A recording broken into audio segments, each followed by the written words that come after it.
March 23, 2021. A gunman opened fire at a grocery store in Boulder, Colorado on Monday afternoon, killing 10 people, including a police officer, the authorities in Boulder said. Police said the suspect had been taken into custody after the shooting. Videos showed a handcuffed man being escorted from the building by officers, shirtless, and with his right leg appearing to be covered in blood.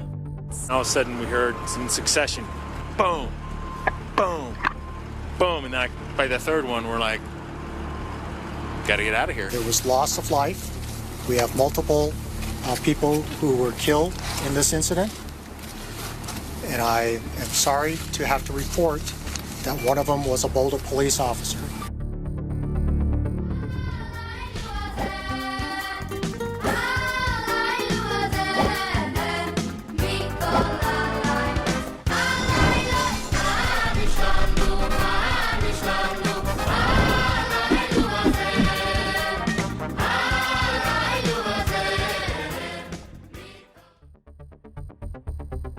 The US, Canada, and allies in Europe leveled sanctions against Chinese officials over the repression of mainly Muslim Uyghurs in a coordinated blacklisting that is part of Biden administration's efforts to forge coalitions against Beijing. Monday's barrage of sanctions from the US, Canada, the UK, and the European Union target current and former officials, along with the paramilitary organization involved in carrying out mass detention campaigns against Uyghurs in China's northwestern Xinjiang region.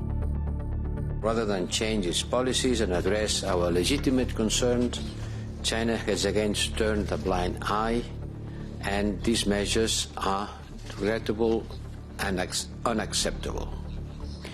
There will be no change in the European Union determination to defend human rights and to respond to serious violations and abuses, as I said, irrespective of where they are committed. Saudi Arabia unveiled a proposal for a ceasefire aimed at disentangling itself from Yemen's civil war, as rebel forces press an offensive and the Biden administration seeks to extricate the U.S. from the 6-year-old conflict. The proposal announced Monday includes a nationwide ceasefire, reopening of both the airport in the capital Sana'a and the country's largest port of Hodeidah, as well as the start of political consultations under United Nations supervision. We will work with the international community, with our partners, and with the government of Yemen to push toward this initiative being implemented.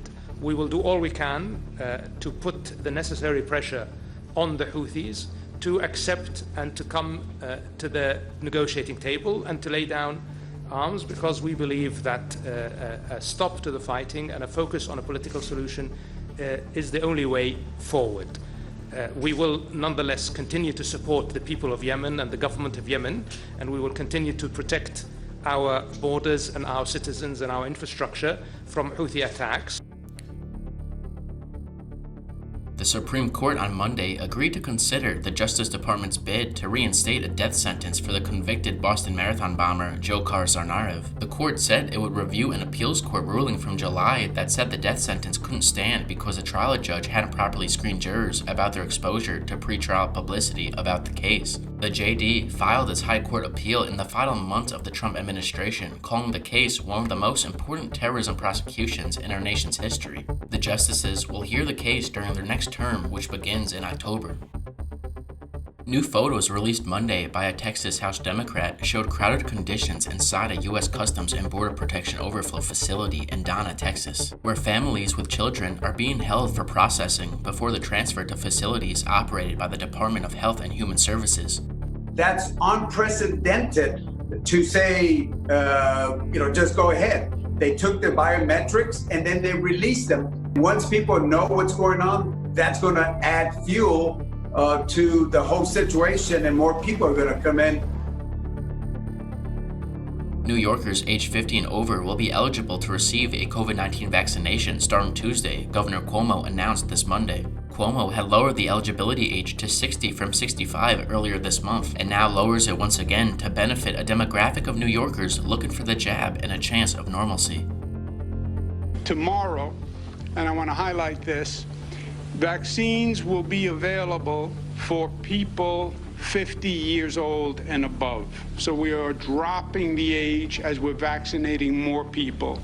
Tomorrow morning, 50 and above, make your appointment and get your vaccine.